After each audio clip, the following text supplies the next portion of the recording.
চোখে অদম্য মনোবল, গোলবারের ভরসা, মাঠের কোণে দাঁড়িয়ে থাকা সার্জিও রোমেরো আর্জেন্টিনার প্রিয় চিকিতো এবার ফুটবলের এক দীর্ঘ অধ্যায়ের ইতি টানলেন। ৩৯ বছর বয়সে তিনি সিদ্ধান্ত নিয়েছেন গ্লাভ জোড়া তুলে রাখার। গোলরক্ষক হিসেবে আর্জেন্টিনার ইতিহাসে সর্বাধিক ৯৬টি আন্তর্জাতিক ম্যাচ খেলার রেকর্ডটি তার দখলে। কিন্তু রোমেরোকে শুধু সংখ্যায় মাপা যায় না। ২০১৪ সালের ব্রাজিল বিশ্বকাপে ডাচদের বিপক্ষে সেমিফাইনালে ২টি পেনাল্টি আটকে তিনি আর্জেন্টিনাকে নিয়ে গেছিলেন ফাইনালে।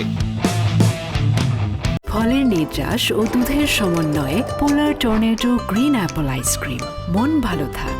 জার্মানির বিপক্ষে ১-০ গোলে হারলেও ২০০৭ সালের অনূর্ধ্ব-২০ বিশ্বকাপ এবং ২০০৮ সালের বেইজিং অলিম্পিকে মেসিদের সঙ্গে সোনা জিতে তিনি ফুটবলের ইতিহাসে নাম লিখিয়েছেন।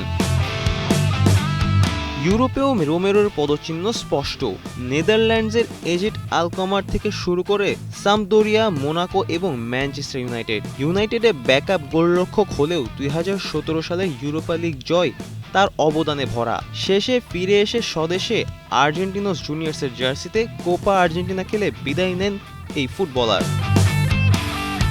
মাঠে রোমেরোকে আর ডাইভ দিতে দেখা যাবে না, কিন্তু ডাগ আউটে স্যুট টাই পরা এক চিকিতোকে কোচ হিসেবে দেখার অপেক্ষায় আর্জেন্টাইন ফুটবল প্রেমীরা। ফারদিন রেজা, কালের কণ্ঠ।